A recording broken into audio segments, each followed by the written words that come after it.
السلام علیکم ورحمۃ اللہ وبرکاتہ۔ بسم اللہ الرحمن الرحیم۔ دوستو، حضرت مالک بن دینار رحمۃ اللہ تعالی فرماتے ہیں کہ میں ایک مرتبہ بصرہ کے جنگل میں جا رہا تھا۔ میں نے حضرت سعدون کو دیکھا جو سعدون مجنون کے نام سے مشہور تھے۔ میں نے ان سے پوچھا کیا حال ہے؟ کہنے لگے ایسے شخص کا کیا حال پوچھتے ہو جو صبح شام ہر وقت ایک طویل سفر کے لیے تیار بیٹھا ہو اور سفر کے لیے توشہ کسی قسم کا بھی ساتھ نہ ہو، نہ کوئی سفر کا سامان ہو اور نہ ہی سواری، اور اس کو ایسے مولا کے پاس جانا ہو جو نہایت عادل بڑا کریم ہے اور وہ لوگوں کے درمیان اسی وقت فیصلہ کر دیتا ہو۔ یہ کہہ کر وہ بہت زیادہ رونے لگے۔ مالک بن دینار رحمت اللہ تعالی نے پوچھا کہ رونے کی کیا بات ہے؟ سعدون رحمت اللہ تعالی فرمانے لگے میں نہ تو دنیا کے چھوٹنے پر رو رہا ہوں، نہ موت سے گھبرا کر رو رہا ہوں، بلکہ اپنی عمر کے اس دن پر رو رہا ہوں جو کسی نیک عمل سے خالی رہ گیا ہو۔ خدا کی قسم مجھے اپنے سامان سفر کی کمی رلا رہی ہے۔ سفر بہت طویل اور بڑی مشقت کا ہے، بہت سی گھاٹیاں اس سفر میں پیش آتی ہیں اور میرے پاس سفر کا کوئی بھی سامان موجود نہیں ہے، اور اس سفر کے سب مصائب برداشت کرنے کے بعد یہ بھی پتہ نہیں کہ جنت میں جاؤں گا یا جہنم میں ڈال دیا جاؤں گا۔ میں نے ان سے یہ حکمت کی باتیں سن کر کہا کہ لوگ آپ کو مجنون کہتے ہیں، آپ تو بڑی اچھی باتیں کرتے ہیں۔ حضرت سعدون کہنے لگے کہ تم بھی دنیا داروں کے کہنے سے دھوکے میں پڑ گئے۔ مجھے مجنون نہیں ہے، یعنی مجھے جنون نہیں ہے۔ میرے آقا کی محبت میرے دل میں، میرے جگر میں، میرے گوشت پوش میں، میری ہڈیوں میں گھس گئی ہے۔ اس کے عشق میں میں حیران و پریشان رہتا ہوں، اس کی وجہ سے دنیا کے پاگل مجھے مجنون کہتے ہیں۔ مالک بن دینار کہتے ہیں کہ میں نے پوچھا کہ آپ لوگوں سے بھاگتے ہیں، جنگل میں کیوں پڑے رہتے ہیں؟ اس پر سعدون رحمت اللہ تعالی نے 2 شعر پڑھے جن کا ترجمہ یہ ہے کہ آدمیوں سے ہمیشہ دور رہ اور اللہ جل شانہ کی ہم نشینی ہر وقت اختیار کر۔ تو آدمیوں کا جس حالت میں دل چاہے تجربہ کر لے، تو ہر حالت میں ان کو بچھو پائے گا کہ تکلیف پہنچانے کے سوا ان کا کوئی اور کام ہی نہیں ہوتا۔ اسی طرح حضرت عتبہ غلام کہتے ہیں کہ میں بصرہ کے ایک جنگل میں جا رہا تھا۔ میں نے جنگلی لوگوں کے چند خیمے دیکھے جن کی کھیتی وہاں تھی۔ ان خیموں میں سے ایک خیمے میں ایک مجنونہ لڑکی تھی۔ میں نے اس کو سلام کیا، اس نے میرے سلام کا کوئی جواب نہ دیا، اور پھر اس نے چند شعر پڑھے جن کا ترجمہ یہ ہے کہ وہ زاہد اور عابد فلاح کو پہنچ گئے جنہوں نے اپنے مولا کی رضا کے لیے اپنے پیٹوں کو بھوکا رکھا۔ انہوں نے راتوں کو اپنی آنکھوں کو جگایا، ان کی ساری رات ایسی حالت میں گزرتی ہے کہ وہ مشاہدہ کرتے رہتے ہیں۔ ان کو حق تعالی شانہ کی محبت نے ایسا حیرت میں ڈال رکھا ہے کہ دنیا دار ان کو مجنون سمجھتے ہیں، حالانکہ زمانے کے سب سے زیادہ عقل مند لوگ یہی حضرات ہیں، لیکن ان کو ان کے احوال نے بے چین کر رکھا ہے۔ عتبہ کہتے ہیں کہ میں اس مجنونہ کے قریب گیا اور میں نے پوچھا کہ یہ کھیتی کس کی ہے؟ کہنے لگی اگر سالم رہی تو ہماری ہے۔ میں اس کے بعد دوسرے خیموں کی سیر کرتا رہا۔ اتنے میں بڑے زور کی بارش شروع ہو گئی اور آسمان سے ایسا موسلا دھار پانی پڑا گویا مشکوں کا منہ کھل گیا ہو۔ میں نے سوچا کہ اس مجنونہ کو دیکھوں وہ اس بارش کے متعلق کیا کہتی ہے، اس میں تو ساری کھیتیاں برباد ہو گئی ہیں۔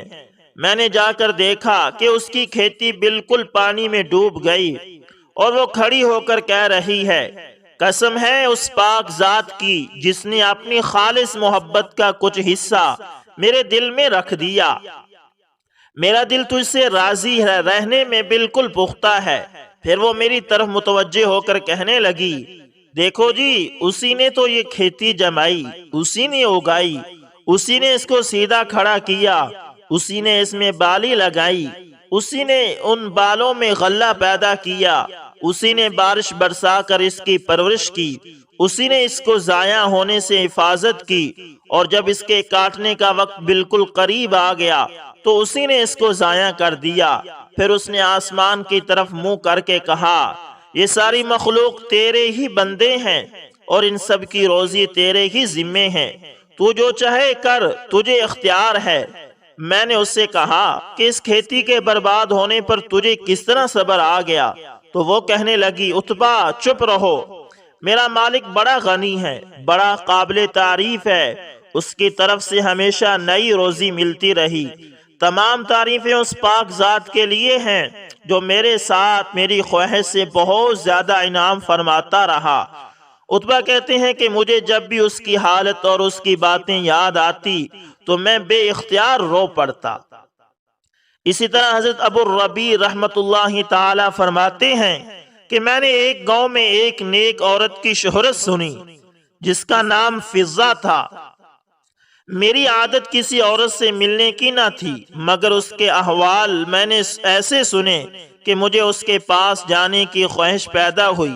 میں اس گاؤں میں گیا اور اس کی تحقیق کی تو مجھے لوگوں نے بتایا کہ اس کے یہاں ایک بکری ہے جس کے تھنوں سے دودھ اور شہد دونوں نکلتے ہیں۔ مجھے یہ سن کر تعجب ہوا۔ میں نے ایک نیا پیالہ خریدا اور اس کے گھر جا کر میں نے کہا کہ تمہاری بکری کے متعلق میں نے یہ شہرت سنی ہے کہ وہ دودھ اور شہد دیتی ہے، میں بھی اس کی برکت دیکھنا چاہتا ہوں۔ اس نے وہ بکری میرے حوالے کر دی۔ میں نے اس کا دودھ نکالا تو واقعی اس میں سے دودھ اور شہد نکلا۔ ہم نے اس کو پیا۔ اس کے بعد میں نے پوچھا کہ یہ بکری کہاں سے تمہارے پاس آئی؟ کہنے لگی، اس کا قصہ یہ ہے کہ ہم غریب آدمی ہیں، ایک بکری کے سوا ہمارے پاس کچھ نہ تھا، اسی پر ہمارا گزر بسر تھا۔ اتفاق سے بقرہ عید آ گئی۔ میرے خاوند نے کہا کہ ہمارے پاس کچھ اور تو ہے نہیں، یہ بکری ہمارے پاس ہے، لاؤ اسی کی قربانی کر لیں۔ میں نے کہا کہ ہمارے پاس گزر کے لیے اس کے سوا تو کوئی اور چیز ہے نہیں، ایسی حالت میں قربانی کا حکم تو ہے نہیں، پھر کیا ضرور ہے کہ ہم قربانی کریں؟ خاوند نے یہ بات مان لی اور قربانی ملتوی کر دی۔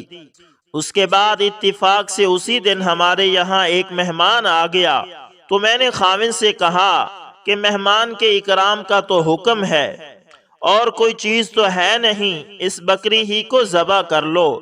وہ اس بکری کو ذبح کرنے لگا۔ مجھے یہ خیال ہوا کہ میرے چھوٹے چھوٹے بچے اس بکری کو ذبح ہوتے دیکھ کر رونے نہ لگ جائیں، اس لیے میں نے کہا کہ بہر لے جا کر دیوار کی آڑ میں ذبح کر لو تاکہ بچے نہ دیکھیں۔ وہ بہر لے گئے اور جب اس پہ چھری چلائی تو یہ بکری ہماری دیوار کے اوپر کھڑی تھی اور وہاں سے خود اتر کر مکان کے صحن میں آ گئی۔ مجھے یہ خیال ہوا کہ شاید وہ بکری خاوند کے ہاتھ سے چھوٹ گئی۔ میں اس کو دیکھنے بہر گئی تو خاوند اس بکری کی کھال کھینچ رہے تھے۔ میں نے ان سے کہا کہ بڑے تعجب کی بات ہے کہ ایسی ہی بکری گھر میں آ گئی۔ اس کا قصہ میں نے سنایا۔ خاوند کہنے لگے، کیا بعید ہے کہ حق تعالی شانہ نے اس کا بدل ہمیں عطا فرمایا ہو، یہ وہ بکری ہے جو دودھ اور شہد دیتی ہے۔ یہ سب کچھ محض مہمان کے اکرام کی وجہ سے ہے۔ پھر وہ عورت کہنے لگی کہ اے میرے بچوں، یہ بکری دلوں میں چرتی ہے، اگر تمہارے دل نیک رہیں گے تو اس کا دودھ بھی اچھا رہے گا، اور اگر تمہارے دلوں میں کھوٹ آ گیا تو اس کا دودھ بھی خراب ہو جائے گا۔ اپنے دلوں کو اچھا رکھو، ہر چیز تمہارے لیے اچھی ہو جائے گی۔ تو دوستو اسی طرح حضرت بہلول رحمت اللہ تعالی فرماتے ہیں کہ میں ایک مرتبہ بصرہ کی ایک سڑک پر جا رہا تھا۔ راستے میں چند لڑکے اخروٹ اور بادام سے کھیل رہے تھے اور ایک لڑکا ان کے قریب کھڑا رو رہا تھا۔ مجھے یہ خیال ہوا کہ اس لڑکے کے پاس بادام اور اخروٹ نہیں ہے، ان کی وجہ سے رو رہا ہے۔ میں نے اس کو کہا، بیٹا تجھے میں اخروٹ بادام خرید دوں گا، تو بھی ان سے کھیلنا۔ اس نے میری طرف نگاہ اٹھا کر کہا، ارے بے وقوف، کیا ہم کھیل کے واسطے پیدا ہوئے ہیں؟ میں نے پوچھا، پھر کس کام کے واسطے پیدا کیے گئے ہیں؟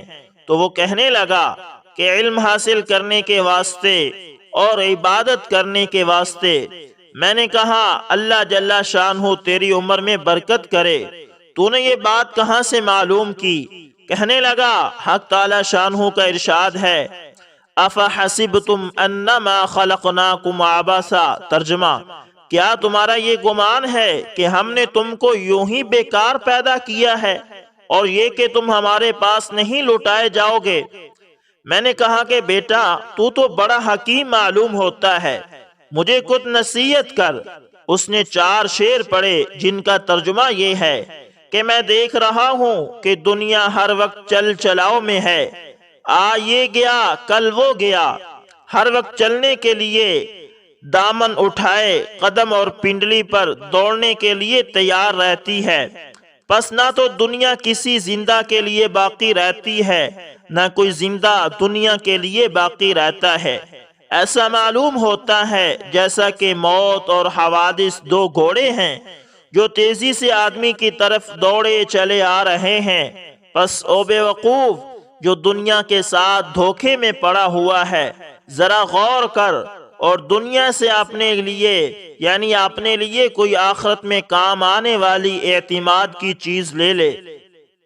یہ شعر پڑھ کر اس لڑکے نے آسمان کی طرف منہ کیا اور دونوں ہاتھ اٹھائے اور آنسوؤں کی لڑی اس کے رخساروں پر جاری تھی، اور پھر اس نے یہ 2 شعر پڑھے جن کا ترجمہ یہ ہے، اے وہ پاک ذات کہ اسی کی طرف عاجزی کی جاتی ہے اور اسی پر اعتماد کیا جاتا ہے، اے وہ پاک ذات کہ جب اس سے کوئی شخص امید باندھ لے تو وہ نامراد نہیں ہو سکتا، اس کی امید ضرور پوری ہوتی ہے۔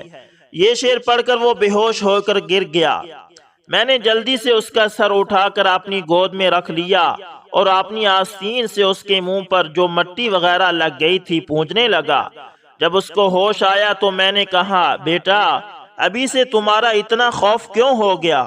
ابھی تو تم بہت بچے ہو، ابھی تمہارا نامہ اعمال میں کوئی گناہ بھی نہ لکھا جائے گا۔ کہنے لگا، بہلول ہٹ جاؤ، میں نے اپنی والدہ کو ہمیشہ دیکھا کہ جب وہ آگ جلانا شروع کرتی ہیں تو پہلے چھوٹی چھوٹی لکڑیاں ہی چولہے میں رکھتی ہیں، اس کے بعد بڑی لکڑیاں رکھتی ہیں۔ مجھے یہ ڈر ہے کہ کہیں جہنم کی آگ میں چھوٹی لکڑیوں کی جگہ میں نہ رکھ دیا جاؤں۔ میں نے کہا، صاحبزادہ، تم تو بڑے حکیم معلوم ہوتے ہو، مجھے کوئی مختصر سی نصیحت کرو۔ اس نے اس پر 14 شعر پڑھے جن کا ترجمہ یہ ہے، میں غفلت میں پڑا رہا اور موت کو ہانکنے والا میرے پیچھے پیچھے موت کو ہانکے چلا آ رہا ہے، اگر میں آج نہ گیا تو کل ضرور چلا جاؤں گا۔